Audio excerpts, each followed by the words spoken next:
Ask yourself right now, how many people would still be by your side if your money, your success, your usefulness to them disappeared tomorrow? Not in a month. Not after thinking about it. Right now, honestly, if this question makes you uneasy, good. It means you're ready to hear what this video is about. Because the word friend has become a bargaining chip these days. It's thrown around left and right, used to describe random travel companions on good days. But Stoicism looks at it differently, more harshly, more honestly.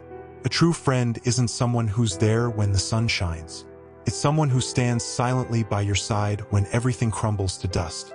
Before we go any further, if what you're about to hear resonates with you even for a second, subscribe. It'll only take 3 seconds, and there will be many more thoughts like this on the channel. The Stoics never taught hatred of people. They taught clarity of vision. Their philosophy is not coldness, but purity of perception. Not cynicism, but freedom from the illusions that destroy us. They knew one simple thing. The more clearly you see human nature, the less pain you will suffer.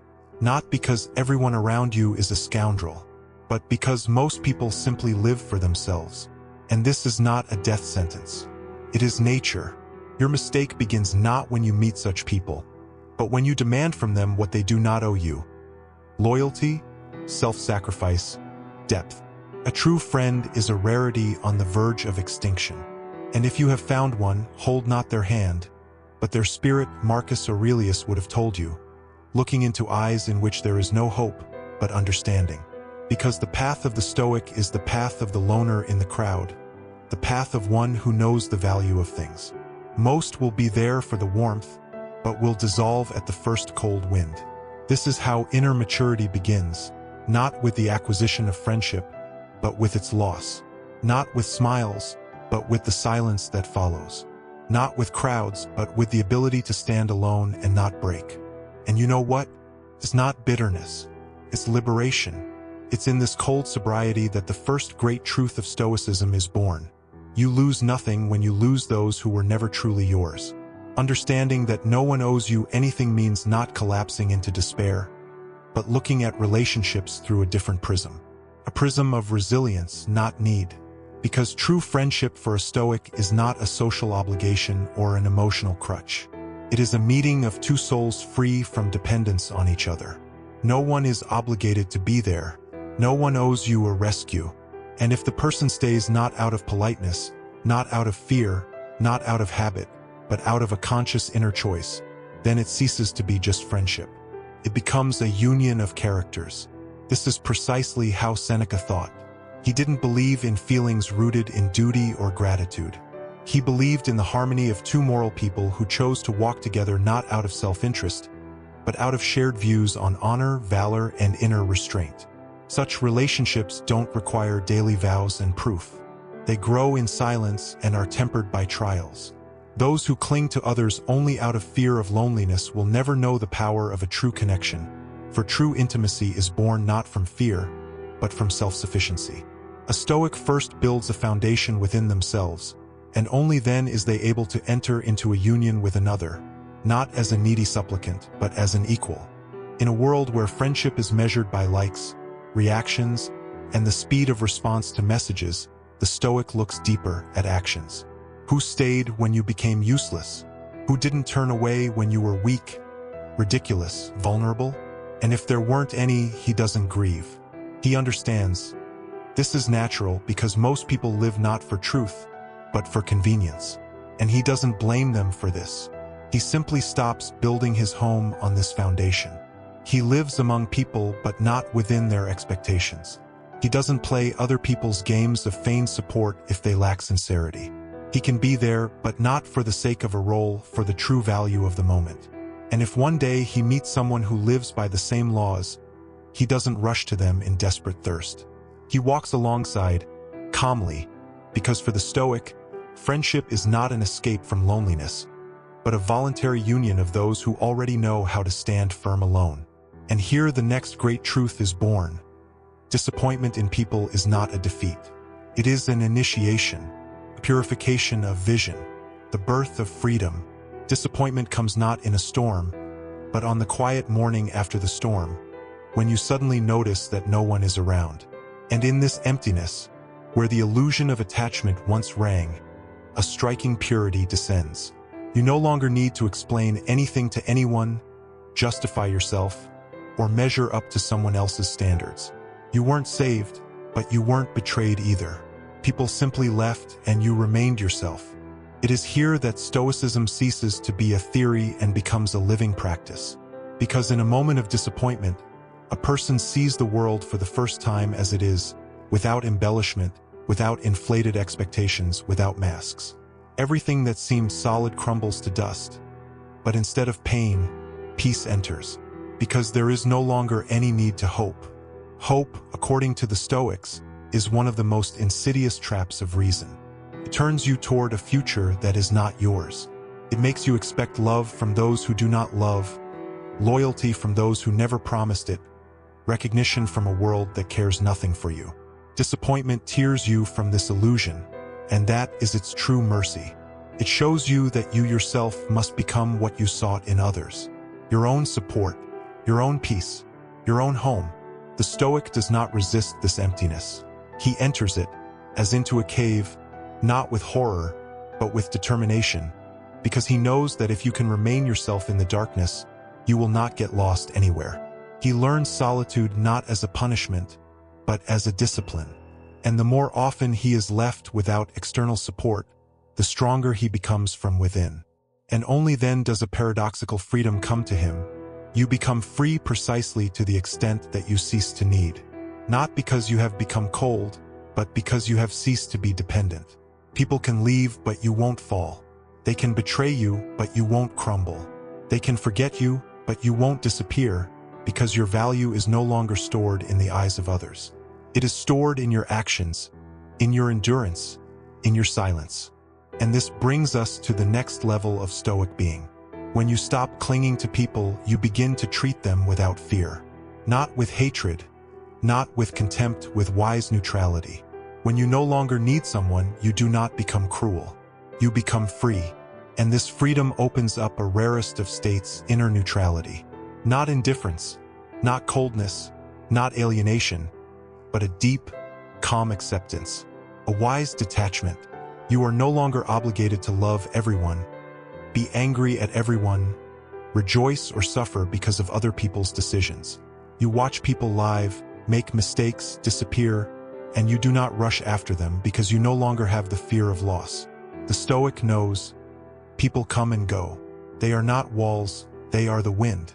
Their fickleness is natural, their fluctuations predictable. Therefore, the Stoic does not build his foundations on the emotions of others. He builds them within himself, and nothing from the outside can break him. This doesn't make him inaccessible. It makes him belong to no one but himself. He can be close to someone, but he doesn't dissolve into them.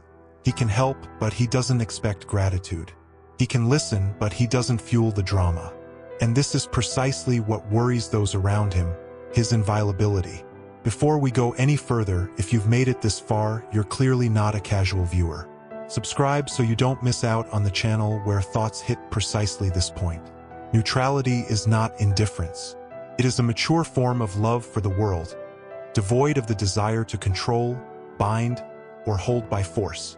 The Stoic allows one to be, allows one to leave, allows one to betray, and even this ceases to be a blow, because he has never harbored illusions or sworn to himself that others must live up to his expectations.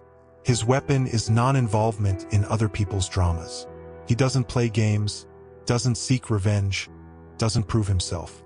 He simply does his job with dignity, knowing that anyone who tries to hold someone by force loses themselves, while anyone who is able to let go finds true unapproachability. It is in this unapproachability that a quiet, inner power is born. People sense it. They sense that you are not dependent, not playing along, not afraid to be alone, and this awakens respect and sometimes even fear in them. But the Stoic needs neither. He strives for peace, because personal peace is more important to him than public approval. Those who choose peace over recognition will always seem alien to the world, for most people don't understand the point of being strong alone when they can simply be comfortable in company. But the Stoic doesn't seek comfort. He seeks strength. He knows that everything built on approval will crumble at the first criticism. Everything grown from applause will die in silence. Therefore, he doesn't hunger for praise. He doesn't need to be noticed. He does his job well, even if no one is watching, even if no one thanks him, because true virtue, as Epictetus said, never puts itself on display. It is like a deep well. The silence within it is not emptiness, but depth. A Stoic doesn't measure his own worth by others' reactions. He doesn't become better from praise or worse from dislike, because he has determined his worth not in the marketplace of opinions, but within his own conscience. And this is precisely what causes an inexplicable anxiety in those around him. You live as if you need nothing from them. No confirmation, no consolation, no julgament. For the majority, accustomed to relationships being an exchange of approval, you become an outsider. You cannot be controlled. You cannot be bought. You cannot truly touch, and therefore cannot truly be understood. But you don't need to be understood. Not because you are arrogant, but because your path is not for everyone. You don't run after the crowd because you know. The crowd does not lead to truth. It leads to noise, to a waste of energy, to other people's dreams that you mistakenly took for your own. You leave not out of pride, but out of self-love. You choose silence not out of fear, but out of clarity. You don't get involved not because you don't care, but because you've outgrown this game. And in this silent choice, day after day, you gather your greatest weapon: wholeness, indivisibility, the real you. And at this turning point comes the understanding: loneliness is not a punishment. It is your fortress, because only in it do you hear your own voice and not the echo of others' needs. And the next step becomes inevitable. You enter a space where the ability to be alone becomes the highest form of maturity. True maturity begins not when you have learned to be with others, but when you have learned to be with yourself, without fear, without inner flight, without the need for someone nearby to confirm your very existence. The world teaches us to fear loneliness. It seems like emptiness, a failure, something from which we must escape at any cost. Through conversations, meetings, the presence of anyone, anything, so long as it is not silence. But the Stoic knows this is a deception. There is no enemy in solitude. It is a mirror. And if you cannot endure yourself alone with yourself, then you have failed the most important test, the test of your own depth. Being alone means leaning on your own shadow, hearing your fears and not running away from them, but staying, exhaling, and saying to yourself, I'm here. It means not waiting for someone to fill your inner space, but learning to live within it, to organize it, to bring order to it. Marcus Aurelius said, a person who lives in harmony with himself will never be truly lonely, because he is not cut off from the world. He has simply stopped being its hostage. He emerged from the external bustle not with hatred, but with inner harmony. He does not take revenge, does not withdraw, does not hide. He simply chooses to be within himself, and there he is enough. Solitude becomes his garden, not a prison. There he thinks, clears his mind, straightens his breathing. There he can be silent, and this silence does not oppress. It heals. He no longer waits, does not beg, does not reach for other people's attention. He is simply present. And this is true maturity, when you no longer need company to feel alive. And when everything inside becomes clear and solid, a sudden understanding comes. No one owes you anything. You no longer expect love, support, recognition. If they come, good. If not, you are no longer empty. This liberation does not make you proud. It makes you calm. And in this peace is born the last, most important truth of Stoicism. No one is your friend, but not your enemy either. Everyone is simply going their own way, and you are on yours. If one day your paths honestly cross, it will be a gift. If not, you will get there anyway. You do not have to trust anyone. You do not have to open up to anyone. You do not have to explain your silence to anyone. This is not bitterness, not pride. This is clarity. Life itself will teach you. Most people are around only as long as you are useful, interesting, and convenient. But as soon as roles, masks, and opportunities disappear, they disappear too. And this is normal. Not tragic, not treacherous, simply human. Stoicism does not require abandoning people. It suggests not building your inner home on them, not on their sympathy, nor on promises, nor on admiration, because all this is temporary. A Stoic is not against friendship.